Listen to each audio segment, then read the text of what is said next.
यह कहानी एक समय की है जब एक छोटे से राज्य में प्रकृति की सुंदरता अपने चरम पर थी। उस राज्य में हरियाली से ढकी पहाड़ियां, नदियों का कलकल बहता पानी और आसमान में चहचहाते पंछी सब कुछ स्वप्न जैसा प्रतीत होता था। उसी राज्य में एक छोटी सी बस्ती थी जहां एक लड़की रहती थी। उसका नाम चंद्रिका था। चंद्रिका की सुंदरता का वर्णन करना मानो शब्दों की सीमा से बाहर हो। उसके लंबे काले बाल घुटनों तक लहराते थे जैसे रेशमी नदी बह रही हो। उसकी आंखें गहरी और मृग जैसी थीं, जिनमें झांकने से लगता था जैसे कोई रहस्यमयी झील हो। उसकी त्वचा चांदी जैसी चमकती थी और उसका चेहरा मानो पूर्णिमा का चांद हो। जब वह मुस्कुराती तो ऐसा लगता कि वसंत ऋतु खिलखिला उठी हो। उसकी कलाई में बंधी कांच की चूड़ियां जब खनकतीं तो लगता जैसे हवा में संगीत तैरने लगा हो। चंद्रिका केवल सुंदर ही नहीं बल्कि हृदय से भी बहुत कोमल और स्नेही थी। उसकी आवाज इतनी मधुर थी कि पक्षी भी उसे सुनने को रुक जाते थे। वह बस्ती में सभी की चहेती थी। उसकी हंसी में जादू था जो हर किसी का दिल जीत लेती थी। पूरे राज्य में उसकी सुंदरता के चर्चे थे। राजा का आगमन, राज्य का राजा विक्रमसेन एक वीर और न्यायप्रिय शासक था। वह अपनी प्रजा की भलाई के लिए जाने जाते थे। एक दिन उनके दरबार में उनके मंत्री ने चंद्रिका की सुंदरता के बारे में बताया। राजा के मन में जिज्ञासा जनिका लगी। चंद्रिका को देखने की इच्छा जताई। राजा ने अपने सैनिकों और मंत्रियों के साथ चंद्रिका के गांव की ओर प्रस्थान किया। जैसे ही राजा की सवारी गांव में पहुंची, बस्ती के लोग आश्चर्यचकित हो गए। राजा को देखकर सबने उनका स्वागत किया। चंद्रिका उस समय अपने घर के पास नदी के किनारे फूल चुन रही थी। उसकी हर अदा और चाल में एक अलग सा आकर्षण था।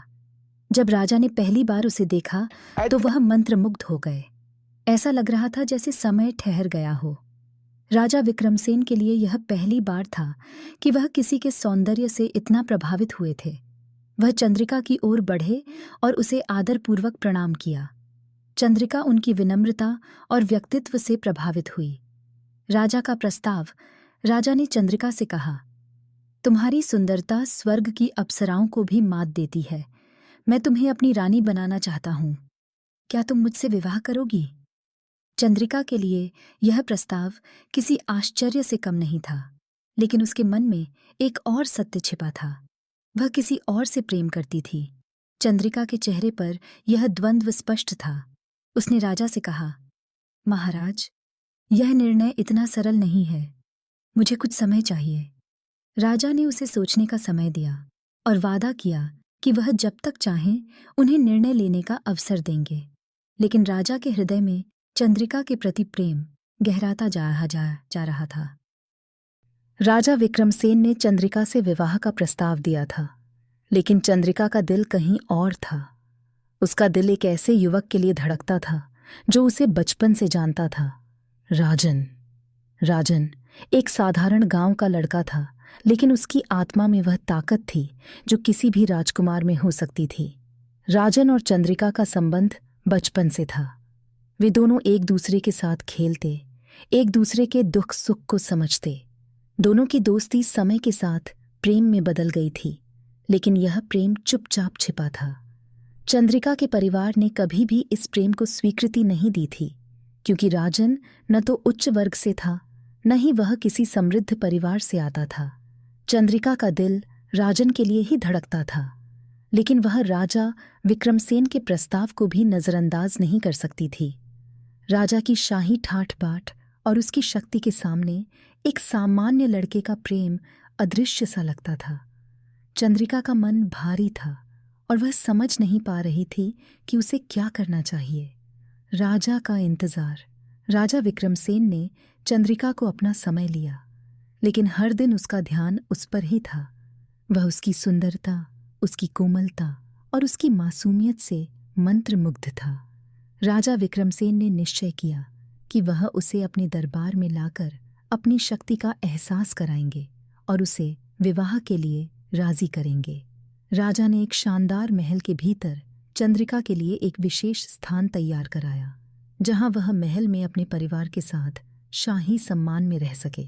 वह चंद्रिका से मिले बिना एक भी दिन नहीं रह सकते थे। उनका दिल बस उसी के लिए धड़कता था, राजन का भ्रमण। दूसरी ओर राजन को जब चंद्रिका के महल में राजा विक्रमसेन की उपस्थिति का पता चला तो उसका मन विचलित हो गया। उसे चंद्रिका की यादें बहुत सताने लगीं। वह रोज चंद्रिका को खोजने निकला, लेकिन महल के दरवाजे और दीवारें उसे जाने नहीं देतीं।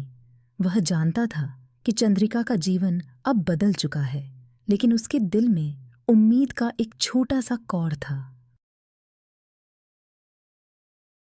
राजन ने एक दिन अपने पुराने मित्र से चंद्रिका के महल के बारे में कुछ जानकारी प्राप्त की। वह महल के पास पहुंचा और वहां से दूर एक पेड़ के नीचे खड़ा होकर चंद्रिका को देखकर अपनी आत्मा को शांत करने की कोशिश की। चंद्रिका ने राजन को देखा और उसकी आंखों में पहले जैसे प्यार की चमक थी। वह राजन को पहचान चुकी थी, लेकिन उसने कभी भी अपनी भावनाओं को बाहर नहीं आने दिया। चंद्रिका का दिल गहरे दर्द में डूब गया। वह अपने प्रेमी को फिर से देख रही थी, लेकिन अपने राजा को नकारने का साहस भी नहीं जुटा पा रही थी। राजा विक्रमसेन का आगमन।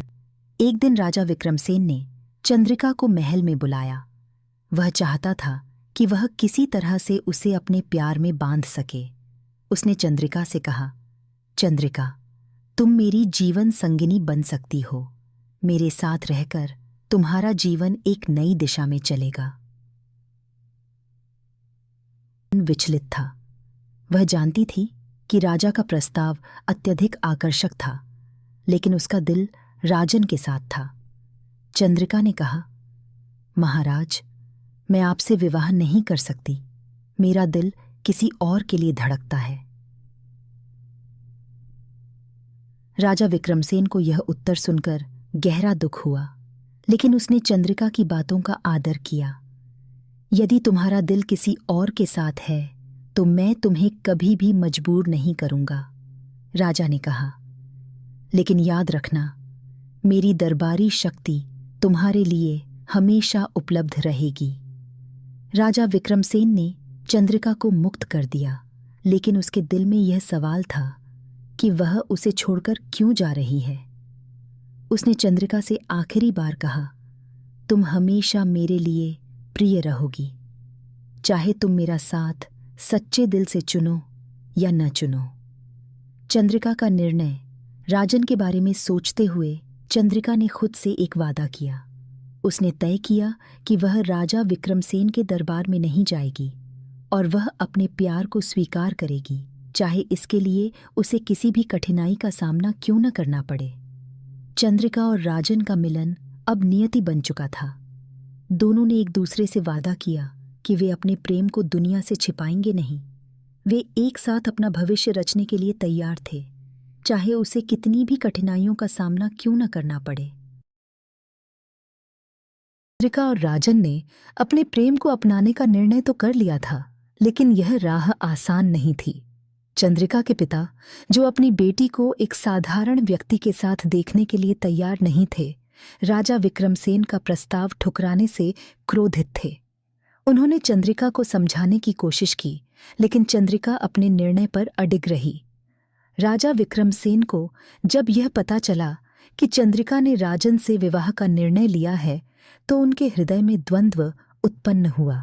एक ओर वह चंद्रिका के निर्णय का सम्मान करना चाहते थे, तो दूसरी ओर उनकी शक्ति और अधिकार ने उन्हें चंद्रिका को पाने के लिए मजबूर किया। राजा का आह्वान। राजा विक्रमसेन ने चंद्रिका और उसके परिवार को दरबार में बुलाया। उन्होंने चंद्रिका से कहा, तुमने मेरे प्रस्ताव को अस्वीकार कर दिया, लेकिन तुम्हारी खुशी मेरे लिए अधिक महत्वपूर्ण है। मैं तुम्हें इस प्रेम में सफल होने दूंगा।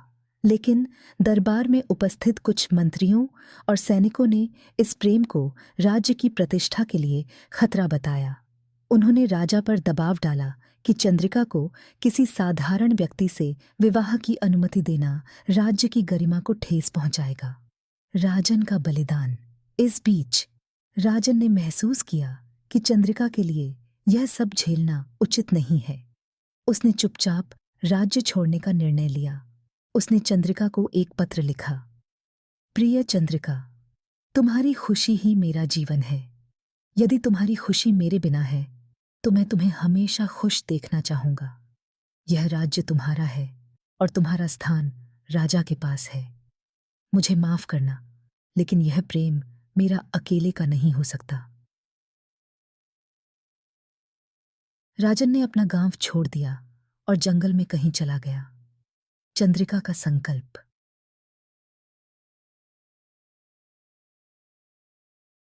चंद्रिका ने राजा विक्रमसेन से आग्रह किया कि वह उसे अपना जीवन अपने तरीके से जीने दे।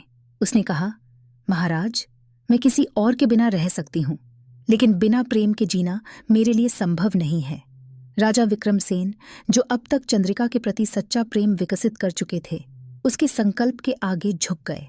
उन्होंने चंद्रिका को मुक्त कर दिया और घोषणा की कि वह राज्य में किसी भी तरह का प्रेम या विवाह अपनी मर्जी से कर सकती है। प्रेम की विजय। चंद्रिका ने राजन को खोजने का निश्चय किया। उसने महीनों तक उसे जंगल, पहाड़ों और नदियों में ढूंढा। अंततः एक दिन उसने राजन को एक छोटे से गांव में एक साधारण जीवन जीते हुए पाया। राजन, जिसे चंद्रिका के बिना जीने की आदत डालनी पड़ी थी, उसे देखकर स्तब्ध रह गया। दोनों ने एक दूसरे को देखकर अपने आंसुओं को रोका नहीं। चंद्रिका ने राजन से कहा, तुम्हारे बिना मेरा जीवन अधूरा है। मैंने सब कुछ छोड़ दिया, लेकिन तुम्हें नहीं छोड़ सकती। राजन ने चंद्रिका को गले से लगाया और दोनों ने साथ रहने का वादा किया। अंत में राजा विक्रमसेन ने दोनों को आशीर्वाद दिया और उनके विवाह के लिए राज्य में एक बड़ा उत्सव आयोजित किया। यह प्रेम की विजय थी। चंद्रिका और राजन ने अपने जीवन को अपनी शर्तों पर जिया और उनका प्रेम एक मिसाल बन गया।